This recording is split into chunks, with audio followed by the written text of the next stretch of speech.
Memakai beret Komando Pascal bukanlah satu pencapaian biasa. Ia merupakan simbol kecekalan, disiplin dan keberanian luar biasa yang hanya mampu dicapai oleh segelintir individu terpilih.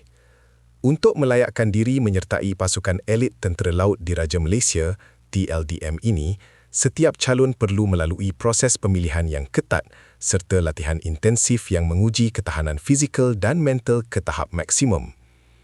Syarat asas penyertaan ke dalam Pascal menetapkan bahawa calon mestilah berumur tidak melebihi 30 tahun serta memiliki tahap kesihatan yang cemerlang. Namun, syarat ini hanyalah permulaan. Cabaran sebenar bermula apabila mereka memasuki fasa latihan asas komando yang direka untuk menolak had kemampuan manusia sama ada dari segi fizikal maupun mental. Latihan asas Pascal merangkumi pelbagai modul penting bermula dengan ujian pemanasan atau kelayakan bagi menapis calon yang benar-benar layak.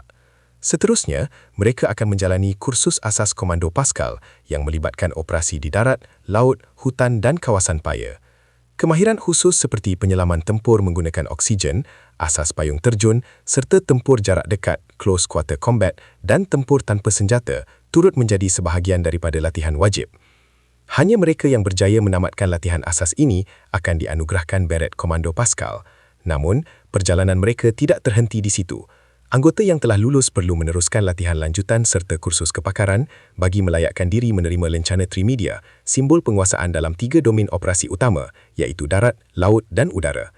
Bagi memastikan tahap kesiapsiagaan sentiasa berada pada tahap tertinggi, anggota Pascal diwajibkan menjalani ujian kecekapan dan kecergasan setiap 3 bulan. Ujian ini termasuk larian sejauh 7.8 km dalam tempoh 28 minit, berenang 1.5 km di kolam dalam masa 25 minit, serta berenang sejauh 6.4 km di laut dengan peralatan tempur lengkap dalam tempoh 2 jam. Selain itu, mereka juga perlu melaksanakan terjunan bebas siang dan malam, selaman tanpa peralatan pada kedalaman tertentu, serta latihan drown proofing, iaitu ikhtiat hidup di dalam air dengan tangan dan kaki diikat. Pendedahan antarabangsa turut menjadi sebahagian daripada pembangunan keupayaan anggota Pascal. Mereka dihantar mengikuti kursus khas bersama pasukan elit dunia seperti Special Air Service British, Navy SEALs dari Amerika Syarikat, serta beberapa unit khas dari Australia dan Perancis. Latihan ini bukan sahaja meningkatkan kemahiran teknikal, malah memperkukuh keupayaan operasi dalam pelbagai senario global.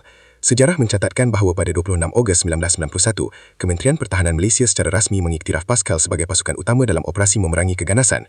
Peranan mereka amat kritikal, khususnya dalam mempertahankan pelantar minyak dan kapal-kapal strategik negara, di samping bertindak sebagai pasukan tindakan pantas dalam menghadapi sebarang ancaman. Selain latihan asas dan lanjutan, anggota Pascal juga didedahkan dengan pelbagai kursus kepakahan dalam negara. Antaranya termasuk ikhtiar hidup, pertempuran khas, operasi mencari dan menyelamat, pertempuran dalam bangunan, serta pertempuran bukan konvensional. Mereka juga dilatih dalam bidang kepimpinan, perubatan tempur, tempur tanpa senjata, teknik upselling, pendakian taktikal, rondaan pengintipan jarak jauh, pengendalian bahan letupan, serta kepakaran sebagai penembak tepat dan penyelam gempur. Tidak terhenti di situ, anggota Pascal turut dilatih mengendalikan bot kecil dan kenderaan tempur permukaan, selain berpeluang menjadi jurulatih dalam bidang tertentu seperti penerjunan bebas dan penembak tepat. Kemahiran lain seperti perisikan khas, pengendalian data, fotografi dan penguasaan pelbagai bahasa turut diberi penekanan bagi memastikan mereka sentiasa bersedia menghadapi sebarang situasi. Secara keseluruhannya, Pascal bukan sekadar satu pasukan elit, tetapi simbol keunggulan dan kesiapsiagaan pertahanan negara.